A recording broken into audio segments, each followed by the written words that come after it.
61 आकाश का पंकज और उसके दोनों भाइयों को ऊर्जा बढ़ाने की गोली देना। 61 आकाश का पंकज और उसके दोनों भाइयों को ऊर्जा बढ़ाने की गोली देना। आपने अभी तक पढ़ा। और फिर मिस्टर चौधरी संजय के पास फिर से जाते हैं और उसके पेट पर फिर से लात मारते हैं, जिससे संजय को बहुत दर्द होता है और वो दर्द से चिल्लाता है, जिसे देखकर संजय के मॉम डैड फिर से संजय के दादाजी को रोकते हुए कहते हैं, आप फिर से संजय को क्यों मार रहे हैं। जिस पर मिस्टर चौधरी कहते हैं, मैं इसलिए मार रहा हूं क्योंकि इसने उस लड़के से एक बार और भी लड़ाई करके उसे पुलिस से गिरफ्तार करवा दिया था, और जब वो लड़का पुलिस स्टेशन से छूटा तो ये उसे मारने के लिए बहुत से लोग लेकर चला गया था। अगर उस लड़के का दिमाग फिरता तो हम में से कोई भी आज जिंदा नहीं रहता। जिसे सुनकर संजय के मॉम डैड उनसे पूछते हैं, आपको कैसे पता चला कि संजय ने उससे एक बार पहले भी लड़ाई की थी। आप मेरे एक और novel battle of the novel world को पॉकेट नोवेल ऐप पर पढ़ सकते हैं। अब आगे। जिस पर मिस्टर चौधरी कहते हैं, जब इसने उस लड़के को पुलिस में पकड़वा दिया था तो मुझे सुनील सिंह का फोन आया था और उसने मुझे उस लड़के से कभी भी उलझने के लिए मना किया था, वरना वो हमारे पूरी कंपनी को बर्बाद कर देगा। और जब मैंने पूछा कि आप किसके बारे में बात कर रहे हैं तो उसने बताया कि वो अपने बेटे आकाश सिंह के बारे में बात कर रहे हैं, जिसे संजय ने पुलिस में पकड़वा दिया है। और जब मैं उस फाइल को पढ़ रहा था तो मैंने उसका नाम पढ़ा तो मुझे पता चल गया कि वो सुनील सिंह का बेटा आकाश सिंह है। अब हमारे पास हमारे दोनों कंपनियों और उस होटलों के उस लड़के से सिर्फ 1% ही ज़्यादा शेयर्स है, और अगर हमारे किसी शेयर्स होल्डर ने उसे अपना शेयर बेच दिया तो हमारी कंपनी का पूरा कंट्रोल उसके पास चला जाएगा, इसलिए हमें बाकी शेयर होल्डर से बात करनी होगी। तभी मिस्टर चौधरी की नज़र संजय पर जाती है और फिर वो उसके पास जाते हैं और उसे बहुत ही गुस्से के साथ पूछते हैं, संजय मुझे सच सच बताओ कि तुमने उससे पंगा क्यों लिया था। अपने दादाजी के पूछने पर संजय सब कुछ सच सच उन सबको बता देता है। संजय की बात को सुनकर संजय के पापा उसके पास आते हैं और उसके गाल में एक जोरदार झापड़ झड़ देते हैं और उससे कहता है, संजय तुमने एक लड़की के कारण इतने ताकतवर आदमी से पंगा ले लिया जिससे हमारे दोनों कंपनियों और होटल के 35% शेयर्स उसे देना पड़ा। जिस पर संजय कहता है, डैड मुझे नहीं पता था कि वो कौन, मुझे लगा कि वो कोई आम आदमी होगा, मुझे क्या पता कि वो सुनील सिंह का बेटा है और एक साधक भी है। तभी संजय की मॉम कहती है, संजय ने ठीक ही कहा, उसे कहां से पता चलता कि वो इतना ताकतवर है, और वैसे भी हमें इस बात पर ध्यान देना चाहिए कि कंपनी हमारे हाथों से न चली जाए। जिस पर संजय के दादाजी और डैड कहते हैं, और अभी हमें ये देखना चाहिए कि हमें कंपनी के शेयर होल्डर से कैसे लेना। वहीं पर सिंह विला में सभी अपने अपने कमरे में सोने के लिए चले जाते हैं और फिर आकाश अपने कमरे में जाकर गोलियां बनाने लगता है, और दूसरी तरफ पंकज, समीर और सत्यम अपने कमरे में, जो कि गेस्ट हाउस में था, साधना कर रहे थे। तभी आकाश बहुत ही तेजी से उनके कमरे में आ जाता है और उन तीनों के सामने खड़ा हो जाता है, तो वो तीनों अपनी आंखों को खोलते हैं और कहते हैं, बॉस आप यहाँ क्या कर रहे हैं। उन तीनों के सेंसेक्स साधना करने के कारण बढ़ गए थे, इसलिए उन तीनों ने आकाश के आने पर जान गए कि कोई वहाँ पर आया है। तभी आकाश उन तीनों से कहता है, मैंने तुम तीनों के लिए ऊर्जा बढ़ने वाली गोली लाया हूँ, क्यों पृथ्वी पर आध्यात्मिक ऊर्जा बहुत ही कम है, जिससे तुम्हारी ताकत बहुत जल्दी बढ़ नहीं रहा है। आकाश ने गोली बनाने के लिए सभी जड़ी बूटियों को सिस्टम के स्टोर से लिया था, जिससे इसमें बहुत ज़्यादा आध्यात्मिक ऊर्जा थी, जिससे वो बहुत ही जल्द QI रिफाइनिंग के पहले लेवल में पहुंच जाएंगे। जिसके बाद आकाश उन तीनों को गोलियां दे देता है, जिसे वो तीनों आकाश से ले लेते हैं। जिसके बाद आकाश कहता है, तुम तीनों इस गोली को तुरंत खा लो और अपनी साधना को बढ़ाओ। आकाश के कहने पर वो तीनों तुरंत गोलियों को खा लेते हैं और फिर साधना करने के लिए बैठ जाते हैं, जिसे देखकर आकाश वहां से गायब हो जाता है और फिर कुछ समय बाद अपने कमरे दिखता है। अपने कमरे में आने के बाद आकाश साधना करने के लिए बैठ जाता है और साधना करने लगता है। आकाश को साधना करते हुए सुबह हो जाता है, जिसके बाद आकाश बाथरूम में नहाने के लिए चला जाता है और फिर कुछ समय बाद आकाश नहाकर कमरे से बाहर आ जाता है और फिर किसी को फ़ोन करने लगता है। कुछ समय बाद दूसरी ओर से फ़ोन उठ जाता है, जिसके बाद आकाश कहता है, मंजीत अंकल मैं आज हॉस्पिटल नहीं आऊँगा। जिस पर डॉक्टर मंजीत कहते हैं, ठीक है आकाश, तुम्हारा जब मन चले तुम हॉस्पिटल आ सकते हो। वैसे मुझे तुम्हें एक और बात बताना है, कल जो तुमने बहुत से मरीजों को तुरंत ठीक कर दिया था, उसकी खबर मुंबई में हर जगह फैल गई है और मुझे लगता है कि बहुत जल्द ही पूरे इंडिया में फैल जाएगी। वबा के फैलने के कारण हॉस्पिटल में बहुत से मरीज इलाज करवाने के लिए आ गए हैं, जिसके कारण हॉस्पिटल में भीड़ हो गया है और तुम जल्द ही हॉस्पिटल में आकर मरीजों का इलाज कर देना। इतना कहकर डॉक्टर मंजीत फ़ोन काट देते हैं, जिसके बाद भी कपड़े पहनता है और नीचे चला जाता है। जब आकाश नीचे आता है तो वो देखता है कि सभी नीचे में बैठकर बात कर रहे थे। CH62 इमेजिका जाने का प्लान। 62 इमेजिका जाने का प्लान। अब आगे। और फिर आकाश सभी के पास जाकर कहता है, आप लोग कौन सी बात कर रहे हैं। आकाश की बात को सुनकर सभी आकाश के तरफ देखते हैं। तभी सुनील जी आकाश को कहते हैं, आकाश बेटा पहले तुम बैठ जाओ फिर हम बताते हैं। और फिर आकाश वही सोफे में माही के बगल में बैठ जाता है। तभी गीता जी आकाश को कहती है, आकाश हम सभी बात कर रहे थे कि आज हम सब कहीं घूमने चले जाए। जिस पर आकाश कहता है, तो आप लोगों ने कहाँ जाने का प्लान बनाया है। जिस पर नीलम जी कहती है, हम लोग सोच रहे हैं कि हम सब इमेजिका जाने के बारे में सोच रहे हैं। वैसे आकाश तुम्हारा क्या ख्याल है। जिस पर आकाश कहता है मुझे भी लगता है कि हमें इमेजिका जाना चाहिए, जिसे सुनकर सभी खुश हो जाते हैं। तभी गीता जी कहती है चलो सभी लोग तैयार हो जाओ, अभी सुबह के 7 बजे है, हम सभी आधे घंटे बाद निकलेंगे।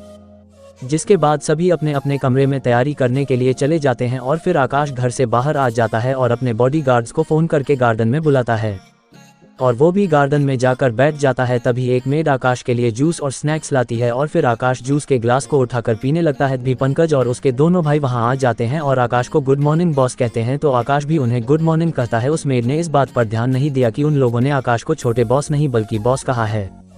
तभी उन लोगों को भी एहसास हो जाता है कि उन्होंने आकाश को गलती से मेड के सामने छोटे बॉस की जगह बॉस कह दिया है। फिर आकाश उस मेड को वहां से जाने के लिए कहता है, जिसके बाद वो मेड वहां से चली जाती है। जिसके बाद आकाश उन तीनों को देखता है तो आकाश को पता चल जाता है कि वो तीनों QI रिफाइनिंग के पहले लेवल में पहुंच गए हैं। फिर आकाश उन तीनों को कहता है तुम तीनों को बधाई, तुम तीनों QI रिफाइनिंग के पहले लेवल में पहुंच गए हो। आकाश की बात को सुनकर वो तीनों हैरान हो जाते हैं। उन तीनों ने प्लान बनाया था कि वो तीनों आकाश को सरप्राइज देंगे, क्यों वो तीनों QI रिफाइनिंग के पहले लेवल में पहुंच गए थे, लेकिन आकाश ने तो इसे पहले ही पता लगा लिया। तभी सत्यम आकाश से पूछता है बॉस आपको कैसे पता चल गया कि हम तीनों QI रिफाइनिंग के पहले लेवल में पहुंच गए हैं। जिस पर आकाश कहता है ऐसा इसलिए क्योंकि मैं तुम्हारे एनर्जी से जाना सकता हूं कि तुम लोग किस लेवल में हो और तुम भी दूसरों के कल्टीवेशन लेवल को जान सकते हो। तभी सत्यम आकाश से पूछता है आपने कहा कि हम भी दूसरों के कल्टीवेशन लेवल को जान सकते हैं, लेकिन हम तो आपके कल्टीवेशन लेवल को पहचान ही नहीं पा रहे हैं, ऐसा क्यों हो रहा है। जिस पर आकाश कहता है ऐसा इसलिए क्योंकि मेरा कल्टीवेशन लेवल तुमसे ज़्यादा है और मैंने अपने कल्टीवेशन को छुपाने के लिए एक तकनीक का इस्तेमाल किया है जिससे तुम तीनों मेरे कल्टीवेशन लेवल को नहीं जान पा रहे हो। आकाश की बात को सुनकर तीनों समझ जाते हैं कि वो तीनों क्यों आकाश के कल्टीवेशन लेवल को जान नहीं पा रहे थे। तभी पंकज आकाश से पूछता है बॉस आपने हमें यहाँ क्यों बुलाया है। जिस पर आकाश कहता है पंकज मैंने तुम तीनों को यहाँ इसलिए बुलाया है क्योंकि हम आज इमेजिका जा रहे हैं और तुम तीनों को वहाँ सभी लोगों की सुरक्षा करनी है, उन सबको कुछ भी नहीं होना चाहिए।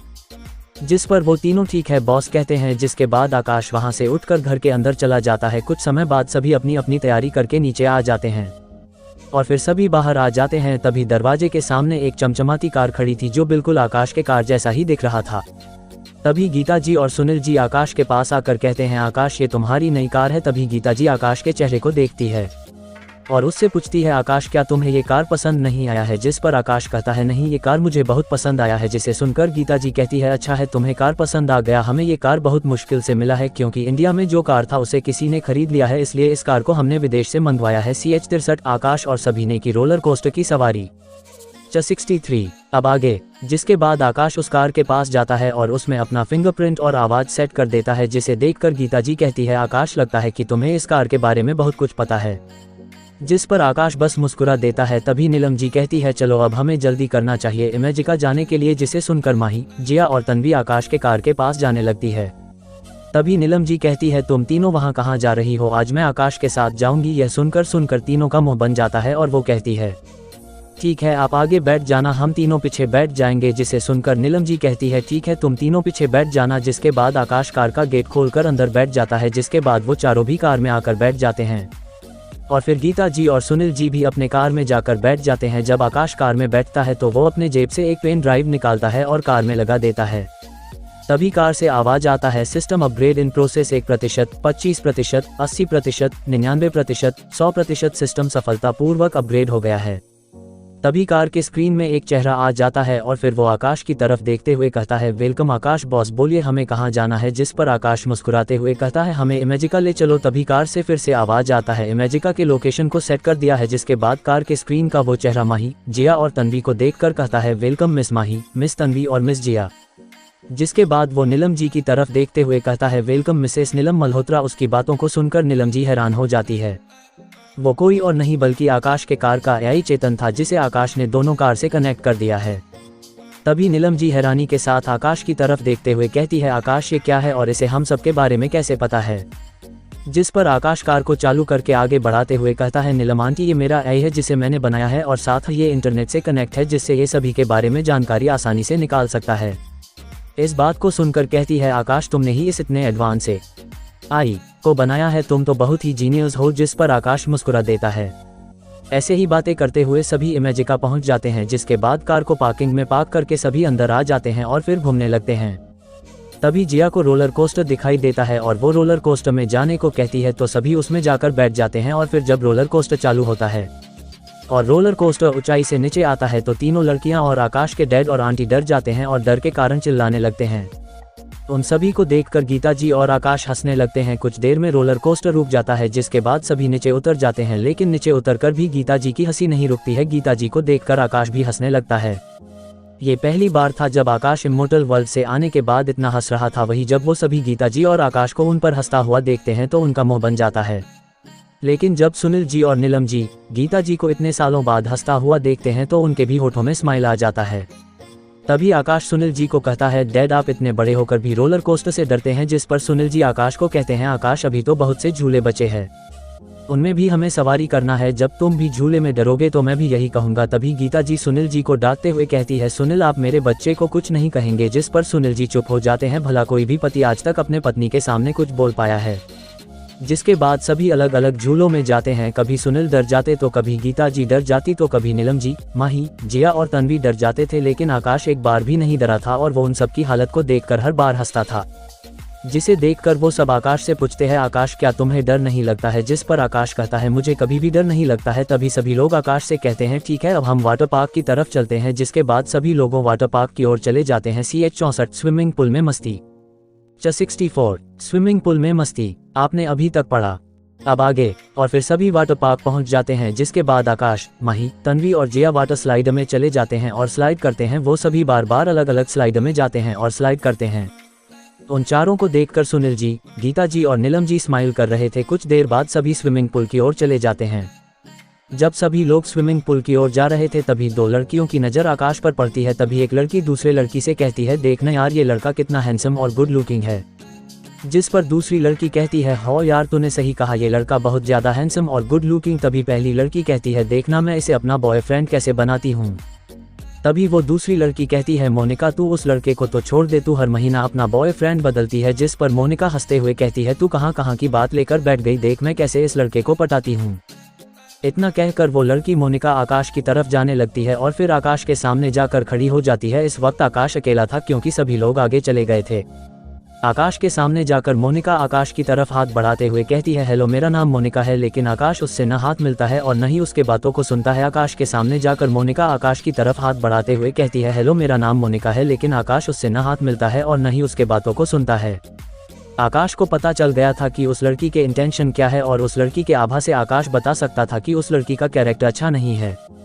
जब मोनिका अपने आप को इग्नोर होते हुए देखती है तो वो आकाश के पीछे जाते हुए कहती है, वो हेलो मैंने तुम्हारे सामने दोस्ती का साथ बढ़ाया और तुम मुझे इग्नोर करते हुए आगे बढ़ गए। तभी आकाश रुकता है और फिर पीछे मुड़कर मोनिका को घूरते हुए कहता है, मैं तुम्हारे इंटेंशन को जानता हूँ कि तुम क्या करना चाहती हो, लेकिन तुम ये बात जान लो कि मुझे ऐसी लड़की बिल्कुल पसंद नहीं है जिनका कैरेक्टर खराब हो। कैरेक्टर से तो आप सभी जान ही गए होंगे कि यहाँ क्या बात हो रही है। इतना कहकर आकाश आगे चला जाता है। तभी मोनिका की दोस्त उसके पास आती है और उसके कंधे पर हाथ रखते हुए कहती है, मोनिका तू उस लड़के के बारे में भूल जा, वो जान गया है कि तू कैसी लड़की है। तभी मोनिका बहुत ही गुस्से के साथ कहती है, उस लड़के को तो इस बात की सजा मिलेगी। इतना कहकर वो किसी को फोन लगाती है और उसे कुछ कहकर फोन काट देती है। वहीं दूसरी ओर आकाश सभी लोगों के पास चला जाता है और फिर सभी लोग जब आकाश को देखते हैं तो उस पर पानी उछाल देते हैं। जिसे देखकर आकाश एक छोटी सी स्माइल करता है और फिर आकाश अपने दोस्तों हाथों का उपयोग करके पानी को उछालता है, जिससे वो सभी भिन जाते हैं और फिर सभी हंसने लगते हैं। ऐसे ही सभी मस्ती करने लगते हैं और फिर कुछ समय बाद आकाश बाहर निकलकर कपड़े बदलने चला जाता है। तभी कुछ लड़के आकाश को घेर लेते हैं और फिर उनमें से एक लड़का आकाश से कहते हैं, लड़के तेरी मेरी गर्लफ्रेंड को छेड़ने की हिम्मत कैसे हुई। जिस पर आकाश कंफ्यूज होते हुए उस लड़के से पूछता है, मैंने तुम्हारी गर्लफ्रेंड को कब छेड़ा और तुम्हारी गर्लफ्रेंड कौन है। तभी एक लड़की आती है और फिर उस लड़के के कंधे में हाथ रखते हुए कहती, मैं हूँ इसकी गर्लफ्रेंड। जब आकाश उस लड़की को देखता है तो आकाश हैरान हो जाता है क्योंकि ये वही लड़की थी जो आकाश को पटाने की कोशिश कर रही थी, लेकिन आकाश ने उस पर ध्यान नहीं दिया था और उसे सुनाकर चला गया था। तभी आकाश कहता है, मैंने तुम्हारी गर्लफ्रेंड को नहीं छेड़ा है, बल्कि तुम्हारी गर्लफ्रेंड ही मुझ पर लाइन मारने की कोशिश कर रही थी। आकाश की बातों को सुनकर वो लड़की उस लड़के से कहती है, निखिल तुम इस लड़के की बातों पर भरोसा मत करो, यही मुझे छेड़ रहा था। भी आकाश के पास तन्वी, माही और जिया आ जाती है और फिर आकाश से पूछती है, आकाश तुम यहाँ क्या कर रहे हो, तुम तो कपड़े चेंज करने जा रहे थे ना। जब वो लड़का निखिल तीनों लड़कियों को देखता है तो वो आकाश की बातों पर भरोसा कर लेता है कि आकाश सही कह रहा है और उसने उसकी गर्लफ्रेंड को नहीं छेड़ा है, क्योंकि आकाश के पास तो बहुत ही खूबसूरत 3 लड़कियां था और उसकी गर्लफ्रेंड की तुलना उन तीनों से नहीं किया जा सकता है। CH65 मोनिका की असलियत उसके बॉयफ्रेंड को पता चल गया। 65 अब आगे। तभी निखिल कहता है भाई मुझे माफ करना, मैं बहकावे में आ गया था और तुम्हें परेशान कर दिया, जिस पर आकाश कहता है कोई बात नहीं, इसमें तुम्हारी गलती नहीं है। और फिर आकाश निखिल के पास आकर उसके कान में कहता है लेकिन एक बात का ध्यान रखना, तुम्हें किसी भी के बहकावे में नहीं आना चाहिए और तुम्हें अपने गर्लफ्रेंड के कैरेक्टर के बारे में पहले पता कर लेना चाहिए। इतना कहकर आकाश वहां से चला जाता है और फिर जाते वक्त आकाश अपने सिस्टम से मोनिका के बारे में सारी जानकारी निकालने के लिए कहता है। और जब सिस्टम से आकाश को मोनिका की सारी जानकारी मिल जाती है और फिर आकाश अपने स्टोरेज रिंग से अपने फ़ोन को निकालकर वो उन सभी जानकारी को निखिल को भेज देता है। जब निखिल का फ़ोन बजता है तो वो अपने फ़ोन को निकालता है और फिर जब वो अपने व्हाट्सएप को खोलकर देखता है तो उसमें मोनिका का दूसरे लड़के के साथ होटल में जाने का और होटल में उन दोनों के बीच में क्या हुआ इसका वीडियो था। और ऐसे ही बहुत सारे वीडियो आकाश ने निखिल को भेजा था, जिसमें हर बार मोनिका अलग अलग लड़कों के साथ होती थी। जब निखिल ने ये सब वीडियो को देखा था तो वो बहुत ही ज़्यादा गुस्सा हो गया था। उन सभी वीडियो को उसके दोस्तों और मोनिका ने भी देखा था। तभी मोनिका निखिल से कहती है निखिल ये सब झूठ है, ये सभी वीडियो नकली है, ये मुझे फंसाने की साजिश की गई है। मोनिका के बात को सुनकर निखिल बहुत ही गुस्से के साथ कहता है मोनिका बहुत हो गया तुम्हारे कैरेक्टर पर, तो मुझे तभी सकता हो गया था जब तुमने उस लड़के पर तुम्हें छेड़ने का झूठा इल्जाम लगाया। भला वो लड़का तुम्हें क्यों ही छेड़ेगा, उसके पास तुमसे बहुत ही ज्यादा खूबसूरत 3 लड़कियां हैं, तुम तो उन तीनों के जुती के भी बराबर नहीं हो। इस बात को सुनकर मोनिका बहुत ही गुस्सा हो जाती है और निखिल के ऊपर चिल्लाते हुए कहती है निखिल बस बहुत हो गया, मैंने तुम्हें अपना बॉयफ्रेंड इसलिए बनाया था क्योंकि तुम्हारे पापा एक बिजनेसमैन है, तुम्हारी क्या औकात जो तुम मेरे बारे में ऐसा बोल रहे हो। अगर मैंने तुम्हें भाव नहीं दिया होता तो तुम कभी भी मेरे पास नहीं आ सकते थे, मैं आज तुमसे ब्रेकअप कर रही हूँ। इतना कहकर मोनिका वहाँ से चली जाती है। वही निखिल मोनिका की बात को सुनकर बहुत ही ज्यादा उदास हो गया था। तभी उसके दोस्त उससे कहते हैं निखिल तू उस कैरेक्टरलेस लड़की के लिए दुखी क्यों हो रहा है, वो तेरे लिए बिल्कुल भी सही नहीं थी। अच्छा हुआ कि हमें उसके बारे में बहुत ही जल्द पता चल गया, और वैसे भी तुम दोनों के रिलेशनशिप को अभी कुछ ही दिन हुआ है, इसलिए तुम्हें खुश होना चाहिए कि तुम्हें उसके बारे में इतनी जल्दी पता चल गया। अगर तुम्हें बाद में पता चलता तो तुम्हें इससे भी ज्यादा दुख होता।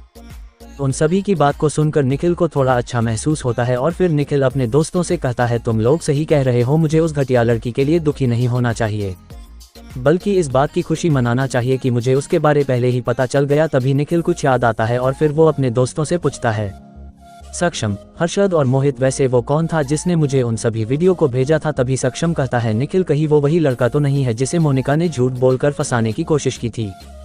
तभी मोहित कहता है वो लड़का नहीं हो सकता है क्योंकि वो तो मोनिका और हमें जानता ही नहीं है, तो वो मोनिका के बारे में निखिल को कैसे भेज सकता है।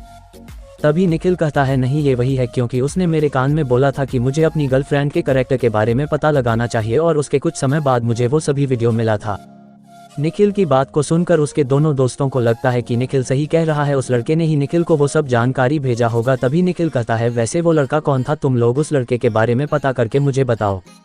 वहीं दूसरी तरफ आकाश और सभी लोग कार में बैठकर घर जाने के लिए निकल जाते हैं। कुछ देर में सभी घर पहुंच जाते हैं। घर पहुंचते वक्त उन्हें रात हो गई थी। फिर कुछ समय बाद सभी खाना खाकर सो जाते हैं क्योंकि वो सभी बहुत थक गए थे। आप मेरे एक और novel ep 66-75 welcome to my YouTube channel. CH66 Akash AB network के ऑफिस में गया। 66 आकाश AB नेटवर्क के ऑफिस में गया। आपने अभी तक पढ़ा। सक्षम, हर्षद और मोहित, वैसे वो कौन था जिसने मुझे उन सभी वीडियो को भेजा था। तभी सक्षम कहता है निखिल कहीं वो वही लड़का तो नहीं है जिसे मोनिका ने झूठ बोलकर फंसाने की कोशिश की थी। तभी मोहित कहता है वो लड़का नहीं हो सकता है क्योंकि वो तो मोनिका और हमें जानता ही नहीं है, तो वो मोनिका के बारे में निखिल को कैसे भेज सकता है। तभी निखिल कहता है नहीं ये वही है, क्योंकि उसने मेरे कान में बोला था कि मुझे अपनी गर्लफ्रेंड के कैरेक्टर के बारे में पता लगाना चाहिए और उसके कुछ समय बाद मुझे वो सभी वीडियो मिला था। निखिल की बात को सुनकर उसके दोनों दोस्तों को लगता है कि निखिल सही कह रहा है, उस लड़के ने ही निखिल को वो सब जानकारी भेजा होगा। तभी निखिल कहता है वैसे वो लड़का कौन था, तुम लोग उस लड़के के बारे में पता करके मुझे बताओ। वहीं दूसरी तरफ आकाश और सभी लोग कार में बैठकर घर जाने के लिए निकल जाते हैं। कुछ देर में सभी घर पहुंच जाते हैं। घर पहुंचते वक्त उन्हें रात हो गई थी। फिर कुछ समय बाद सभी खाना खाकर सो जाते हैं क्योंकि वो सभी बहुत थक गए थे।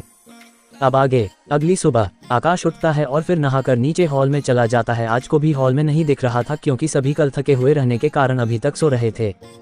तो आकाश सोफे में बैठ जाता है और फिर अपने गेम के नए अपडेट की जानकारी देखने लगता है जिसे एजे ने उसे कल भेजा था। तभी गीता जी नीचे आती है और आकाश को देखकर चौंकते हुए कहती है आकाश तुम इतनी जल्दी उठ गए हो। गीता जी की आवाज को सुनकर आकाश उनकी तरफ देखता है। और फिर गीता जी और सुनील जी आकाश के पास आकर बैठ जाते हैं। फिर गीता जी आकाश से कहती है, आकाश तुम इतनी जल्दी क्यों उठ गए हो, तुम भी कल थक गए थे इसलिए तुम्हें अभी आराम करना चाहिए था।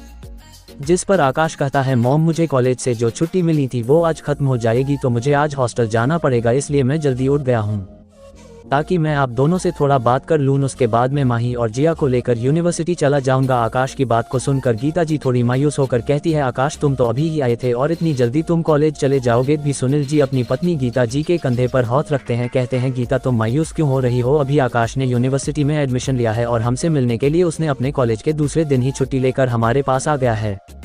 अगर वो बार बार छुट्टी लेगा तो उसके पढ़ाई में असर पड़ेगा, इसलिए आकाश को अभी जाना पड़ेगा और वैसे भी आकाश बीच बीच में हमसे मिलने आ जाया करेगा।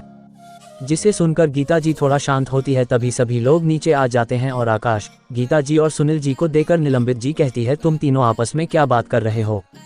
नीलम जी की बात को सुनकर गीता जी कहती है, नीलम वो आकाश की छुट्टी आज खत्म हो जाएगी तो हम उसी के बारे में बात कर रहे थे। जिसे सुनकर नीलम जी कहती है, आकाश तुम्हारी छुट्टी आज खत्म होने वाली है लेकिन जिया ने तो इसके बारे में मुझे कुछ नहीं बताया है। तभी जिया कहती है, मॉम मैं आपको कल बताना भूल गई थी कि हमारी छुट्टी आज खत्म होने वाली है।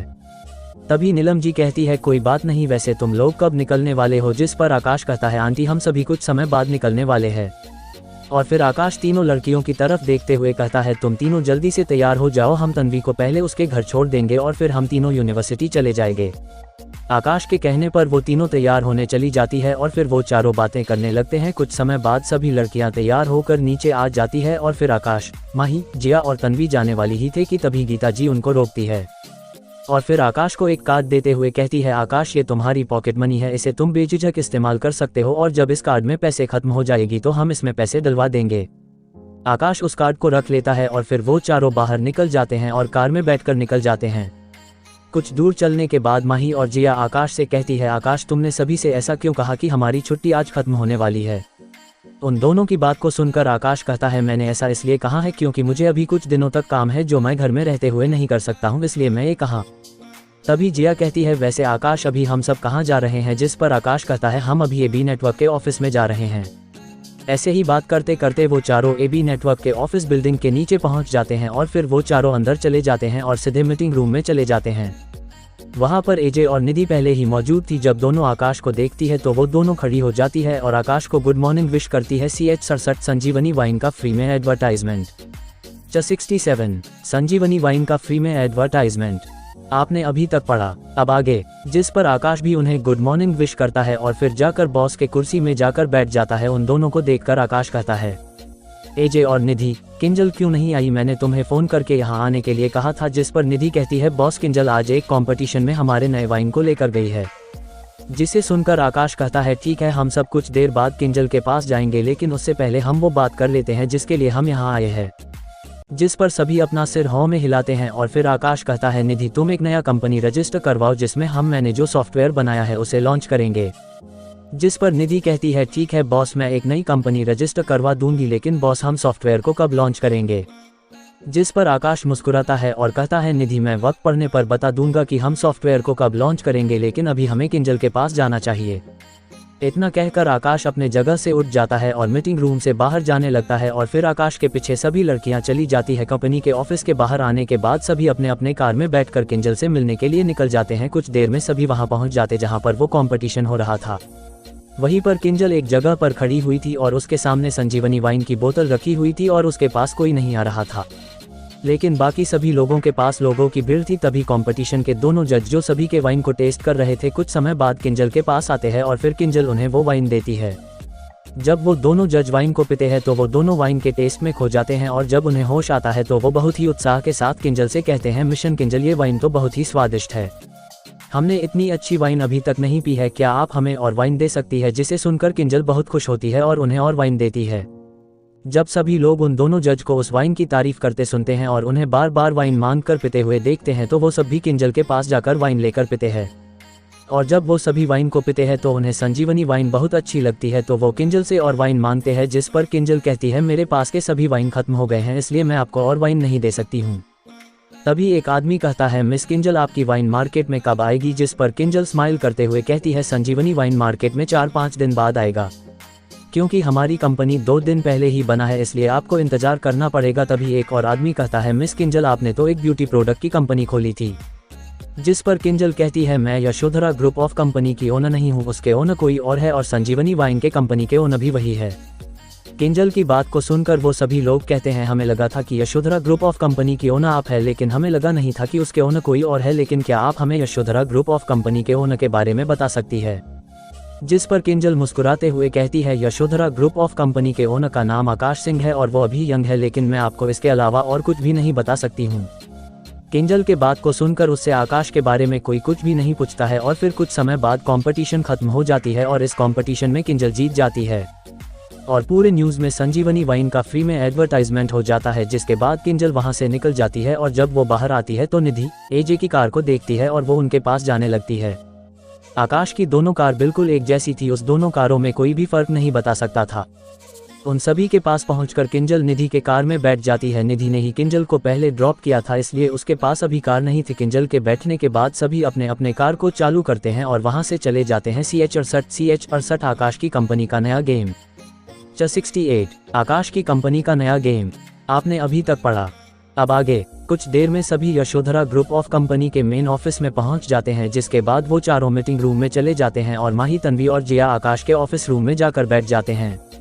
और फिर आकाश, किंजल, निधि और एजे मीटिंग रूम में जाकर बैठ जाते हैं। बैठने के बाद आकाश कहता है, किंजल, निधि और एजे, अभी कंपनी का प्रोग्रेस कैसे चल रहा है? जिस पर किंजल कहती है, बॉस, हमारी यशोधरा ग्रुप ऑफ कंपनी अब तक लगभग $99 बिलियन की सेल कर चुकी है और अब कुछ दिन में $100 बिलियन का टारगेट हम पूरा कर लेंगे और मैंने संजीवनी वाइन की फैक्ट्री को ढूंढ कर खरीद लिया है और उसका काम चालू हो गया है और लगभग 4 से 5 दिन में मार्केट में आ जाएगा। जिसे सुनकर आकाश कहता है, किंजल, तुम हर जगह पर संजीवनी वाइन का स्टोर खोल दो और उसमें एम्प्लॉय को हायर करो, जिससे हमारी सेल्स बढ़ेगी।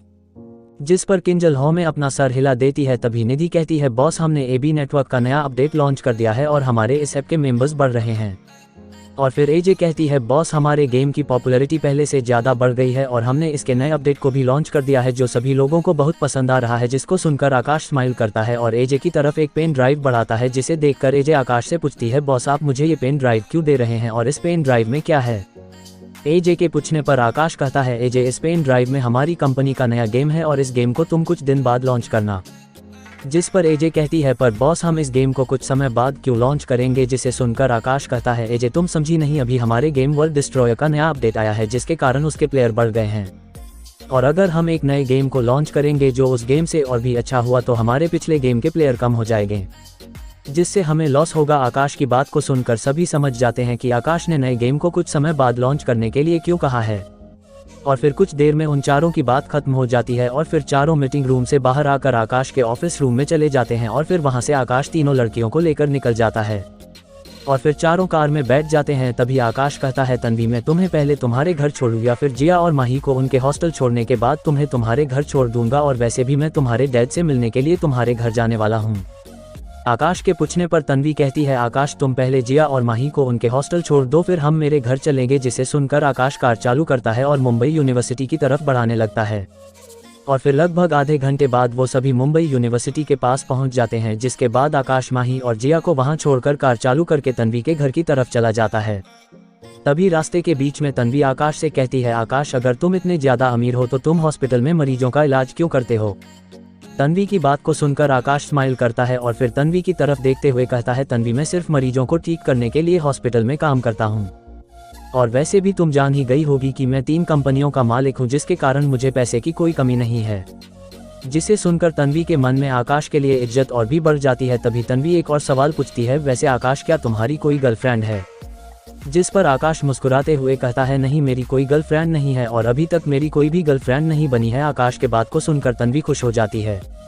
जिसके कुछ समय बाद वो दोनों तन्वी के घर के सामने पहुंच जाते हैं और फिर कार से बाहर आकर वो दोनों तन्वी के घर के दरवाजे के सामने आ जाते हैं और फिर तन्वी डोर बेल बजाती है और फिर कुछ समय बाद तन्वी की मॉम वसुधा जी दरवाजा खोलती है और उन दोनों को देखकर बहुत खुश हो जाती है और फिर कहती है, आकाश और तन्वी, तुम दोनों अंदर आओ। जिसके बाद दोनों अंदर चले जाते हैं। अभी तक डॉक्टर मंजीत और उनकी पत्नी डॉक्टर वसुधा घर आ चुके थे और जब आकाश घर के अंदर जाता है तो डॉक्टर मंजीत आकाश को देखकर कहते हैं, आओ आकाश, यहाँ आकर बैठ जाओ।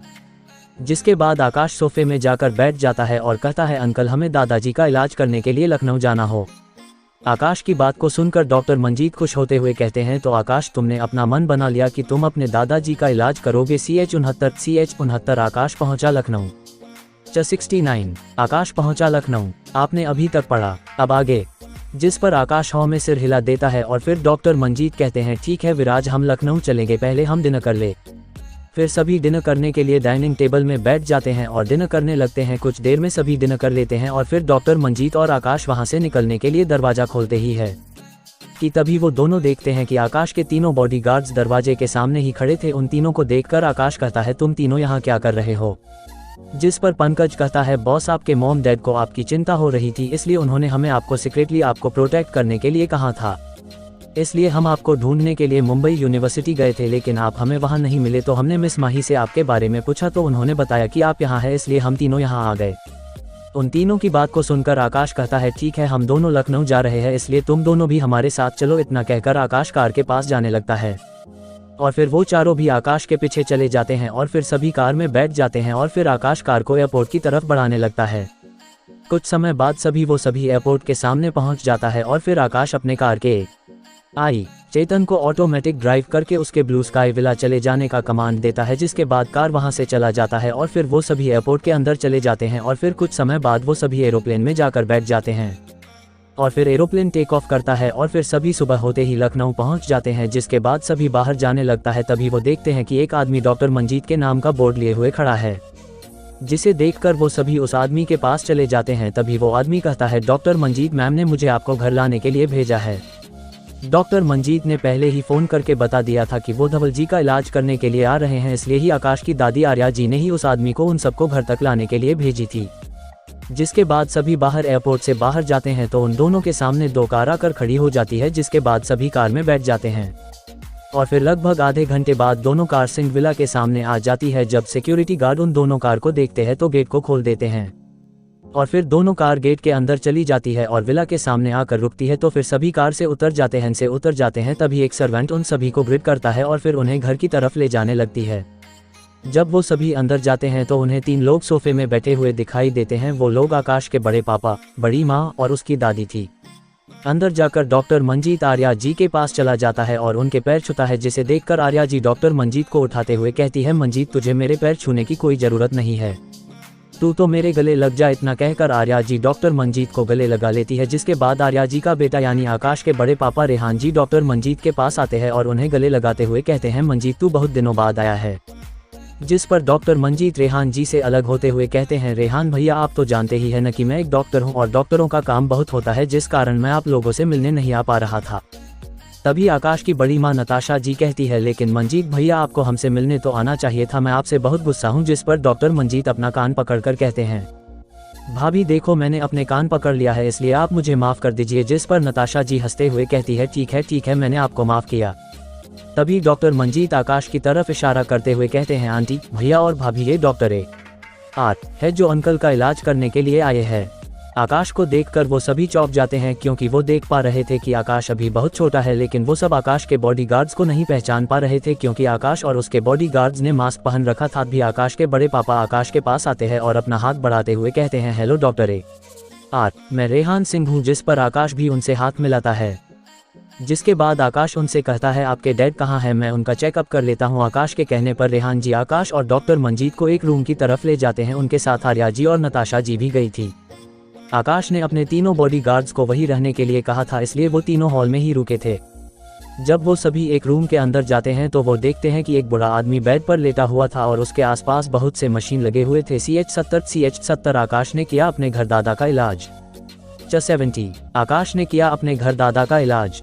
आपने अभी तक पढ़ा, अब आगे। और उसके पास एक नर्स खड़ी थी। उस आदमी को देखकर ऐसा लग रहा था कि वो मर गया हो। तभी आकाश धवल सिंह के पास जाता है और उनके हाथ को पकड़कर उनके पल्स को चेक करता है और फिर उसके बाद आकाश उनके ऑफ को खोलकर देखता है।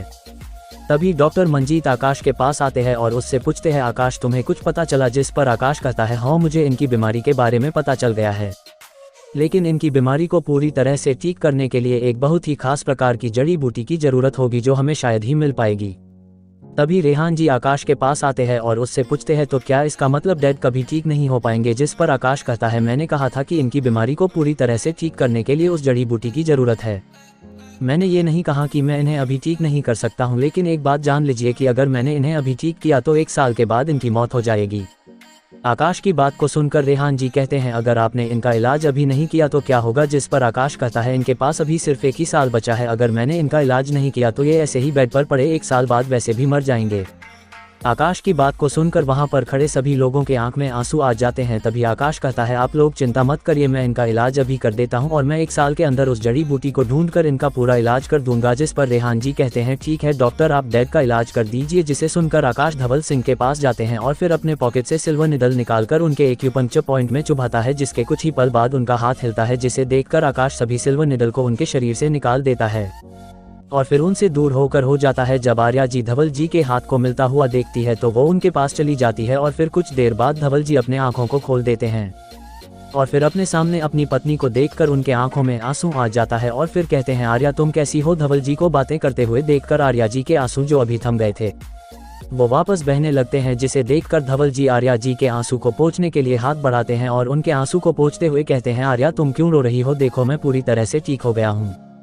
उन दोनों को बातें करते हुए देखकर सभी उस कमरे से निकल जाते हैं और नीचे आकर सोफे में बैठ जाते हैं। तभी वो नर्स जो धवल जी का देखभाल कर रही थी वो आकाश से कहती है, डॉक्टर आपने तो मिस्टर धवल को कुछ ही देर में ठीक कर दिया, जिन्हें बहुत से डॉक्टरों ने ठीक करने की कोशिश की थी लेकिन उन्हें ठीक नहीं कर पाए। जिस पर आकाश मुस्कुरा देता है। तभी आकाश रेहान जी की तरफ देखते हुए कहता है, आपके डैड का इलाज अभी आधा ही हुआ है, बाकी आइस लिव के मिलने के बाद होगा। आकाश के सिस्टम का स्टोर अभी सिर्फ बेसिक लेवल में था, जिससे आकाश कुछ नॉर्मल जड़ी बूटी को ही खरीद सकता है और आइस लिव जैसी अनोखी जड़ी बूटी को खरीदने के लिए आकाश को गोल्डन कोर स्टेज का कल्टीवेटर बनना होगा, जिससे आकाश का सिस्टम अपडेट हो जाएगा और एक आकाश बहुत सी खास प्रकार की चीजें खरीद सकेगा। तभी रेहान जी आकाश से कहते हैं, डॉक्टर आपने मेरे डैड को होश में ला दिया है, इसलिए शुक्रिया। जिस पर आकाश कहता है, आपको मुझे शुक्रिया कहने की कोई जरूरत नहीं है। तभी रेहान जी कहते हैं, डॉक्टर आपकी फीस कितनी हुई? मैं आपको पैसे दे देता हूं। जिस पर आकाश कहता है, जब मैं आपके डैड को पूरी तरह ठीक कर लूंगा तब मैं पैसे लूंगा, लेकिन अभी मुझे पैसे की कोई जरूरत नहीं है। जिस पर रेहान जी कुछ नहीं कहते हैं। तभी आकाश कहता है, ठीक है मैं अभी यहाँ से चलता हूँ, मुझे कुछ और भी काम है। जिस पर रेहान जी आकाश को थोड़ी देर रुकने के लिए कहते हैं, जिस पर आकाश उन्हें मना कर देता है। तभी रेहान जी कहते हैं, तो ठीक, आपको जहाँ जाना है मेरा ड्राइवर आपको छोड़ देगा। तो आकाश मना नहीं करता है और डॉक्टर मंजीत की तरफ देखते हुए कहता है, अंकल आप मुंबई चले जाना, मुझे लखनऊ में कुछ काम है, इसलिए मैं 2 दिनों के लिए यही रुकूंगा। जिस पर डॉक्टर मंजीत अपना सिर हाँ में हिला देते हैं और फिर रेहान जी अभी ड्राइवर को आकाश को जहां जाना है वहां छोड़ने के लिए कह देता है, जिसके बाद रेहान जी का ड्राइवर आकाश को छोड़ने के लिए चला जाता है। आकाश कार में बैठकर कहता है, तुम हमें लखनऊ यूनिवर्सिटी में छोड़ दो। जिसके बाद वो ड्राइवर कार को लखनऊ यूनिवर्सिटी की तरफ ले जाने लगता है। आकाश के जाने के बाद रेहान जी डॉक्टर मंजीत से कहते हैं, मंजीत ये डॉक्टर कौन था? उसकी मेडिकल स्किल बहुत ही ज्यादा अच्छी है, उसने डैड को कुछ ही देर में होश में ला दिया था। जिस पर डॉक्टर मंजीत मुस्कुराते हुए कहते हैं, रेहान भैया मैं आपको उसके बारे में अभी ज़्यादा कुछ नहीं बता सकता, बस आप इतना जान लीजिए कि उसका मेडिकल स्किल मुझसे बहुत ही अच्छी है और वो अभी एक कॉलेज स्टूडेंट है। CH71 आकाश लखनऊ यूनिवर्सिटी के अंदर।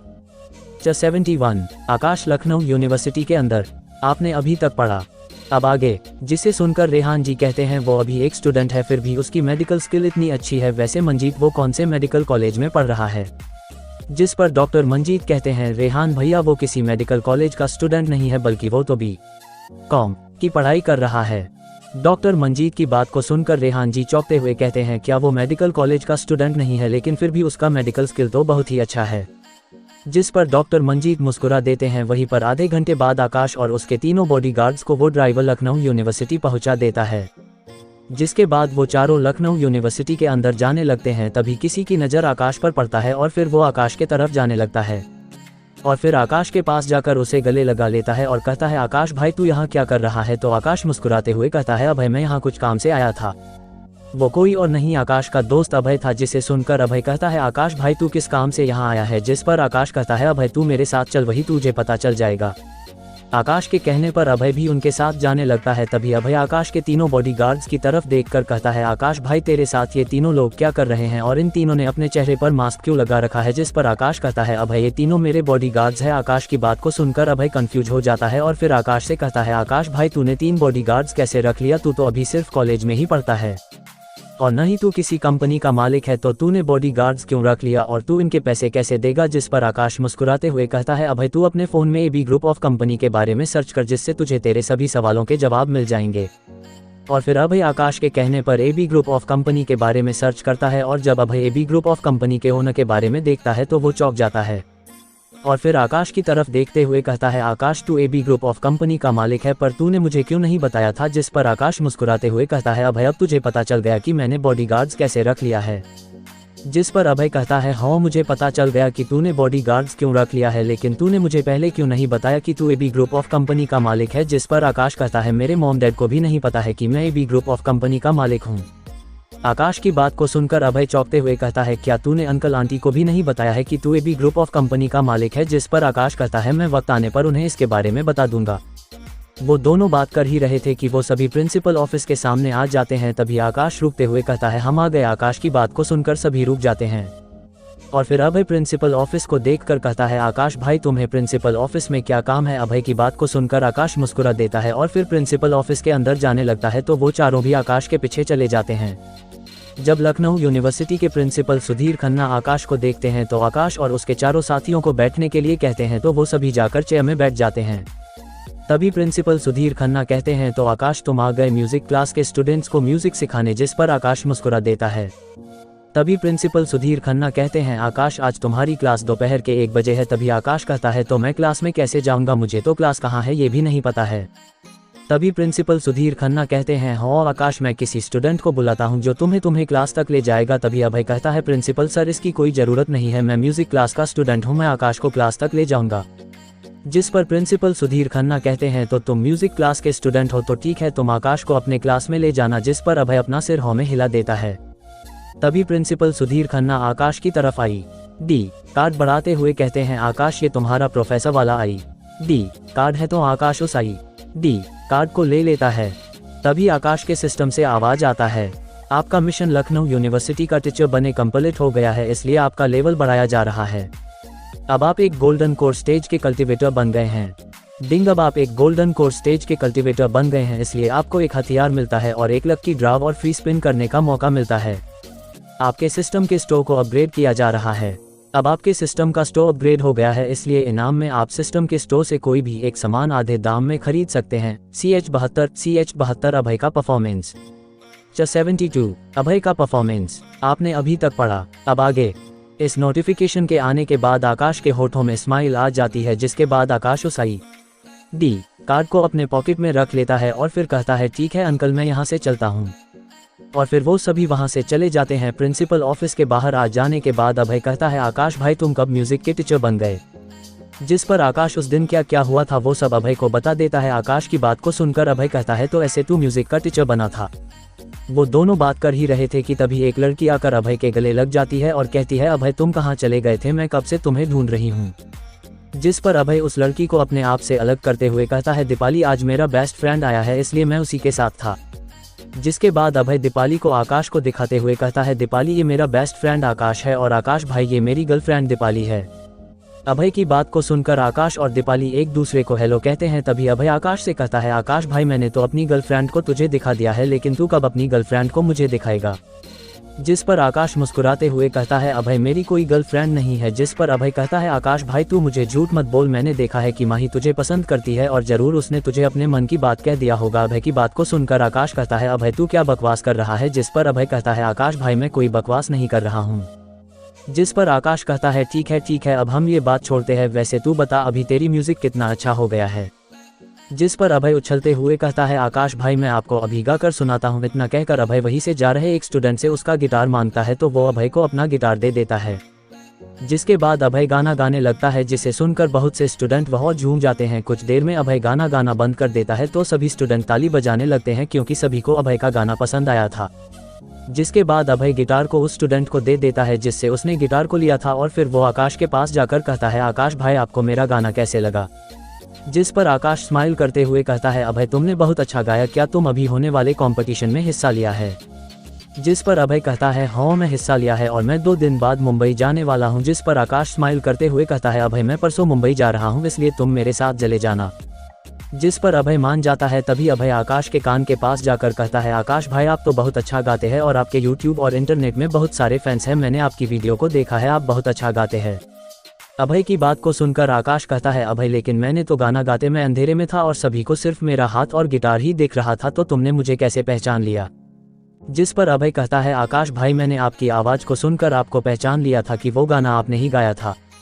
आकाश और अभय की बात को सुनकर दीपाली कंफ्यूज होते हुए कहती है, तुम दोनों क्या बात कर रहे हो? दीपाली ने अभय की शुरू की बात को नहीं सुना था जो उसने आकाश के कान के पास जाकर कहा था। जिस पर अभय कहता है, दीपाली कुछ नहीं, हम तो ऐसे ही बात कर रहे थे। लेकिन दीपाली क्या तुम्हें पता है कि जो गेम तुम्हें सबसे ज़्यादा पसंद है उसे किसने बनाया है? जिस पर दीपाली कहती है, अभय तुम क्या बात कर रहे हो? तुम तो जानते हो न कि एबी ग्रुप ऑफ कंपनी के चेयरमैन के बाद में इंटरनेट में कोई भी जानकारी नहीं है। दीपाली की बात को सुनकर अभय स्माइल करते हुए कहता है, दीपाली तुम अभी एबी ग्रुप ऑफ कंपनी के बारे में सर्च करो, उसमें एबी ग्रुप ऑफ कंपनी के चेयरमैन की जानकारी अपलोड हो गई है। अभय की बात को सुनकर दीपाली अपने पॉकेट से फ़ोन को निकालती है और एबी ग्रुप ऑफ कंपनी के बारे में सर्च करती है और फिर एबी ग्रुप ऑफ कंपनी के चेयरमैन के बारे में पढ़ती है तो वो भी अभय की तरह चौंक जाती है और फिर वो आकाश की तरफ देखकर उछलते हुए कहती है, तो तुमने ही वर्ल्ड डिस्ट्रॉयर गेम को बनाया है? जिस पर आकाश अपने सिर हाँ में हिला देता है और फिर दीपाली आकाश के पास जाकर कहती है, आकाश क्या तुम मुझे अपना ऑटोग्राफ दे सकते हो? जिस पर आकाश कहता है, पर मैं तुम्हें किस में ऑटोग्राफ दूं? आकाश की बात को सुनकर दीपाली अपने बैग से पेन और पेपर निकालती है और उसे आकाश को दे देती है और फिर आकाश उस पेपर में अपना ऑटोग्राफ दे देता है जिसे दीपाली संभाल कर अपने बैग में रख लेती है। आकाश तुमने जो गेम बनाया है वो बहुत ही अच्छा है, मैं और मेरे सभी फ्रेंड्स इसे रोज खेलते हैं। दीपाली की बात को सुनकर आकाश मुस्कुराता है और फिर दीपाली से कहता है, मुझे अच्छा लगा कि तुम लोगों को मेरा बनाया हुआ गेम इतना पसंद आ रहा है। तभी अभय कहता है, आकाश हमारे क्लास का टाइम हो गया है इसलिए हमें चलना चाहिए। जिस पर आकाश अभय को हाँ कहता है और फिर अपने तीनों बॉडीगार्ड्स को देखते हुए कहता है, तुम तीनों मेरा इंतजार यूनिवर्सिटी के बाहर करना, मैं कुछ देर बाद आता हूँ। इतना कहकर आकाश अभय और दीपाली के साथ वहाँ से चला जाता है। CH-73 आकाश की क्लास और आकाश ने बजाया गिटार। 73 आकाश की क्लास और आकाश ने बजाया गिटार। आपने अभी तक पढ़ा, अब आगे। और फिर आकाश जाते जाते अपना ID कार्ड और मास्क पहन लेता है। जब दीपाली आकाश को ID कार्ड और मास्क पहनते हुए देखती है तो वो आकाश से कहती है, आकाश तुमने ID कार्ड और मास्क क्यों पहन लिया है और तुम हमारे साथ क्यों जा रहे हो? तुम तो हमारे यूनिवर्सिटी के स्टूडेंट भी नहीं हो। दीपाली ने इतना ही कहा था कि तभी वो आकाश के ID कार्ड को देखती है तो चौंक जाती है और फिर आकाश से कहती है, आकाश तुम ही वो टीचर हो जो 2 दिन तक हमारी म्यूजिक की क्लास को लोगे? जिस पर अभय कहता है, हाँ दीपाली, आकाश ही हमें 2 दिन तक हमारे म्यूजिक क्लास को लेगा। अभय दीपाली को बता ही रहा था कि तभी वो सभी क्लास के पास आ जाते हैं। तो अभय कहता है, आकाश भाई मैं और दीपाली अभी अंदर जा रहे हैं, उसके बाद तुम अंदर आ जाना। इतना कहकर अभय और दीपाली म्यूजिक क्लास के अंदर चले जाते हैं और फिर उसके बाद आकाश भी क्लास के अंदर चला जाता है। जब सभी स्टूडेंट आकाश को आता हुआ और उसके ID कार्ड को देखते हैं तो वो पहचान जाते हैं कि आकाश उनकी आज की म्यूजिक क्लास लेगा। वो सभी आकाश को इतनी जल्दी इसलिए पहचान गए थे क्योंकि टीचर और स्टूडेंट की ID अलग अलग थी और प्रिंसिपल सर ने उन्हें बता दिया था कि 2 दिन तक उनकी क्लास कोई और प्रोफेसर लेगा। और फिर वो सभी आकाश को गुड आफ्टरनून विश करते हैं, जिस पर आकाश भी उन्हें गुड आफ्टरनून कहता है। जिसके बाद आकाश उन सभी से कहता है, हेलो एवरीवन, आप सभी को तो पता चल ही गया होगा कि मैं 2 दिन तक आपकी म्यूजिक की क्लास लूंगा। जिस पर सभी स्टूडेंट हो सर कहते हैं। तो आकाश कहता है, तो ठीक है स्टूडेंट, अब आज की क्लास शुरू करते हैं। मैं 2 दिन तक आपको सिर्फ ये बताऊंगा कि आप अपने सिंगिंग को इम्प्रूव कैसे कर सकते हैं और आपको म्यूजिक के बारे में बताऊंगा। तभी एक स्टूडेंट कहता है, सर प्रिंसिपल सर ने कहा था कि आप म्यूजिक बहुत अच्छे से बजा लेते हैं, तो क्या आप हमें म्यूजिक बजाकर सुनाएंगे? जिस पर आकाश कहता है, ठीक है, आप में से कोई मुझे एक गिटार दे दो। तो एक स्टूडेंट गिटार लाकर आकाश को दे देता है। तभी एक स्टूडेंट कहता है, सर आप तो गिटार बजाते हैं न, तो आपने गिटार क्यों मांग? तो स्टूडेंट की बात को सुनकर आकाश कहता है, स्टूडेंट मुझे सभी प्रकार के म्यूजिक इक्विपमेंट बजाना आता है। और फिर आकाश गिटार को बजाने लगता है। गिटार की धुन को सुन के सभी के आंख बंद हो जाते हैं और वो आकाश के बजाए गए धुन को सुनने लगते हैं। उन सभी को आकाश के द्वारा गिटार से बजाया गया धुन बहुत पसंद आता है। कुछ देर में आकाश गिटार बजाना बंद कर देता है, जिसे करके सभी स्टूडेंट एक साथ कहते हैं, सर आपने गिटार बजाना बंद क्यों कर दिया? आप बहुत अच्छा बजा रहे थे। उन सभी की बात को सुनकर आकाश कहता है, मैंने गिटार बजाना इसलिए बंद कर दिया है क्योंकि आप सभी की क्लास का बहुत सारा वक्त निकल चुका है, इसलिए अब मुझे आप लोगों को म्यूजिक के बारे में सिखाना है। तभी एक स्टूडेंट कहता है, सर आप बहुत अच्छा गिटार बजाते हैं, क्या आप हमारे लिए कुछ गा सकते हैं? जिस पर आकाश कहता है, ठीक है मैं गाना गाऊंगा, लेकिन अभी नहीं, हमें अभी क्लास शुरू करनी चाहिए, मैं शाम को गाना गाऊंगा। जिसके बाद आकाश सभी को म्यूजिक को कैसे इम्प्रूव करे ये सब बताने लगता है। कुछ समय बाद आकाश की क्लास खत्म हो जाती है और फिर वो क्लास से बाहर चला जाता है। जिसके बाद अभय और दीपाली भी क्लास से बाहर आ जाते हैं। बाहर आने के बाद दीपाली कहती है, आकाश भाई आप तो बहुत अच्छा म्यूजिक बजाते हो, तभी अभय कहता है, दीपाली तुम तो आकाश को पहले उसके नाम से बुलाती थी, तो अचानक ऐसा हृदय परिवर्तन कैसे हो गया? जिस पर दीपाली मुस्कुराते हुए कहती है, अभय तुम आकाश को आकाश भाई कहते हो, तो मैंने सोचा कि मैं भी उन्हें अब से आकाश भाई कहूंगी। जिस पर अभय कहता है, दीपाली तुमने सही सोचा। वो दोनों बात ही कर रहे थे कि तभी आकाश का फोन बजता है, तो आकाश अपना फोन अपने पॉकेट से निकाल कर देखता है तो उसे किंजल फोन कर रही थी, और फिर आकाश फोन उठा लेता है और कहता है, हाँ किंजल तुमने फोन कैसे किया? जिस पर किंजल कहती है, बॉस परसों गोवा में ऑक्शन होने वाला है जिसमें कुछ जड़ी बूटी भी ऑक्शन में आएगी, जिसकी जानकारी मेरे पास है और ऑक्शन का इनविटेशन हमें मिला है, तो क्या आप उस ऑक्शन में पार्टिसिपेट करेंगे? किंजल की बात को सुनकर आकाश कहता है, किंजल क्या तुम ऑक्शन में आने वाले सभी चीज़ों की जानकारी मुझे बता सकती हो, और वैसे तुम्हें ये सभी जानकारी कैसे मिली? जिस पर किंजल कहती है, बॉस मेरी एक फ्रेंड के हस्बैंड इस ऑक्शन के होस्ट है, तो मुझे ये सभी जानकारी मिल गई और मैं आपको सभी जानकारी भेज दूंगी। तभी आकाश कहता है, ठीक है किंजल हम ऑक्शन ये जाएंगे, मैं लखनऊ से परसों निकल जाऊंगा और तुमसे नहीं मिलूंगा। जिस पर किंजल हो बॉस कहती है, जिसके बाद आकाश फोन काट देता है। CH74 आकाश एंटीक मार्केट में। 74 आकाश एंटीक मार्केट में आपने अभी तक पढ़ा, अब आगे। जिसके बाद आकाश उन दोनों की तरफ देखता है और फिर अभय के पास जाकर कहता है, अभय मुझे एक बात समझ नहीं आ रहा है, स्कूल में तो तू ज्यादातर लड़कियों से दूर रहता था, तो तूने इतनी जल्दी दीपाली को अपने प्यार के जाल में कैसे फंसा लिया? ये सब आकाश ने अभय के कान के पास जाकर कहा था, इसलिए आकाश की बात को दीपाली नहीं सुन पाए। आकाश को यूं अभय के कान में बोलता देखकर दीपाली कहती है, आकाश भाई आप अभय के कान में क्या कह रहे हैं? जिस पर अभय कहता है, आकाश भाई ये पूछ रहे हैं कि हम दोनों कैसे एक दूसरे से प्यार करने लगे। अभय के कहने पर दीपाली शर्मा जाती है और कहती है, आकाश भाई मेरे और अभय के डैड बहुत अच्छे दोस्त हैं, जिस कारण अभय बहुत बार हमारे घर अपने मॉम डैड के साथ आया करता था और धीरे धीरे हम दोनों को एक दूसरे से प्यार हो गया। दीपाली की बात को सुनकर आकाश उससे पूछता है, तो तुम दोनों के प्यार के बारे में तुम्हारे घर वालों को पता है? जिस पर अभय कहता है, आकाश भाई हमारे बारे में हमारे घर वालों को पता है और वो सब इसके लिए मान गए हैं। अभय की बात को सुनकर आकाश मुस्कुरा देता है और फिर कहता है, ये ठीक है कि तुम दोनों के घर वाले तुम्हारे रिश्ते के लिए मान गए हैं, वैसे तुम दोनों शादी कब करने वाले हो? आकाश की बात को सुनकर अभय कहता है, आकाश भाई हम दोनों कॉलेज से निकलने के बाद शादी करेंगे, लेकिन हम दोनों की सगाई 20 दिन बाद है और तुम्हें वहां आना होगा। जिस पर आकाश कहता है, तुमने तो बताया ही नहीं कि तुम्हारी सगाई कहाँ होने वाली है? जिस पर अभय हंसते हुए कहता है, आकाश भाई हमारी सगाई यही लखनऊ में सिंह विला में होगी। अभय की बात को सुनकर आकाश चौंकते हुए कहता है, तुम दोनों की सगाई सिंह विला में होने वाली है? और फिर आकाश दीपाली की ओर देखते हुए कहता है, वैसे दीपाली तुम्हारे डैड का नाम क्या है? आकाश के पूछने पर दीपाली कहती है, आकाश भाई मेरे पापा का नाम रेहान सिंह है, लेकिन आप ये क्यों पूछ रहे हैं? जिस पर आकाश कहता है, कुछ नहीं, वो तो ऐसे मैंने पूछ लिया।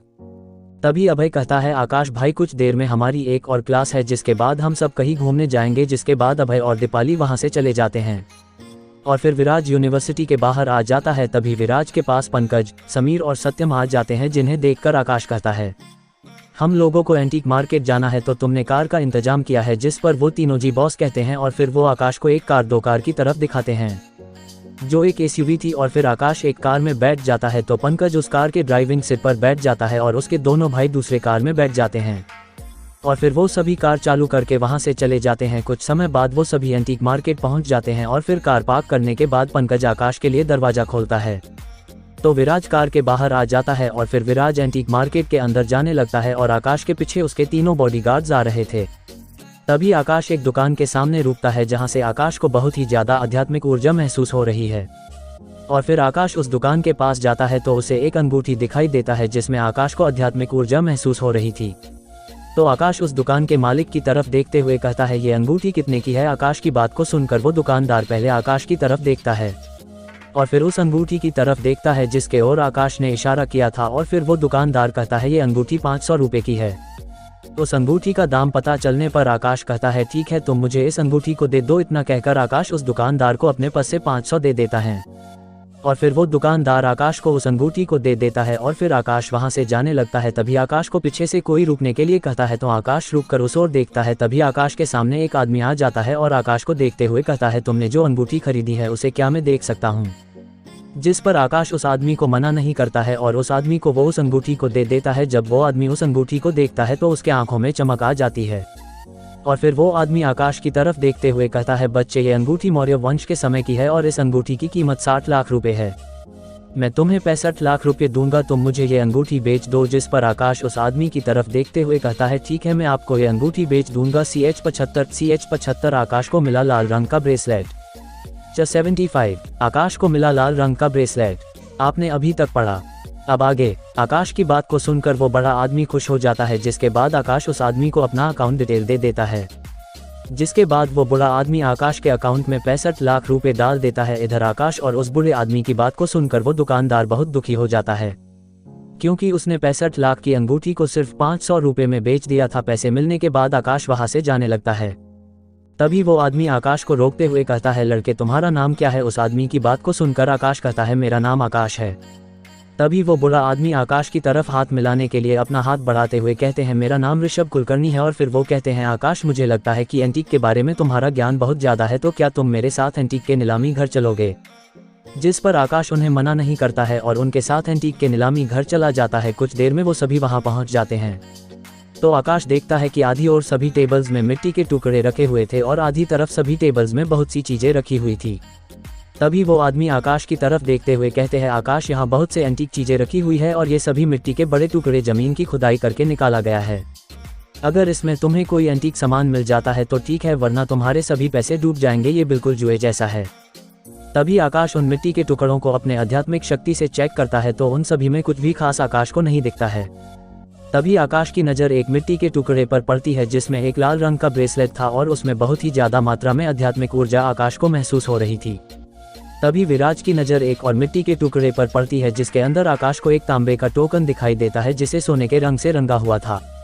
तभी आकाश उन दोनों मिट्टी के टुकड़ों को बेचने वाले के पास जाता है और उसको उन दोनों मिट्टी के बड़े टुकड़ों की तरफ इशारा करते हुए कहता है, मैं इन दोनों मिट्टी के टुकड़े को खरीदना चाहता हूँ। आकर की बात को सुनकर वहाँ खड़े सभी लोग आकाश की तरफ देखने लगते हैं और आपस में बातें करने लगते हैं, ये लड़का कहीं पागल तो नहीं हो गया है न, ये इन मिट्टी के टुकड़ों को खरीद रहा है जिसमें से शायद ही कोई एंटीक निकलेगा। देखना, इस बच्चे के सारे पैसे बर्बाद हो जाएंगे। तभी वो बुरा आदमी आकाश के पास आता है और उसके कंधे पर हाथ रखते हुए कहता है, आकाश तुम्हें इन मिट्टी के टुकड़ों को नहीं खरीदना चाहिए क्योंकि इनमें से बहुत ही कम एंटीक सामान मिलता है, तुम्हारे सारे पैसे डूब जाएंगे। लेकिन आकाश उनकी बात को नहीं मानता है और उन दोनों मिट्टी के टुकड़ों को 10 लाख में खरीद लेता है। जिसे देखकर वो बुरा आदमी कहता है, आकाश तुमने मेरी बात नहीं मानी और तुमने इन दोनों मिट्टी के टुकड़ों को खरीद लिया है।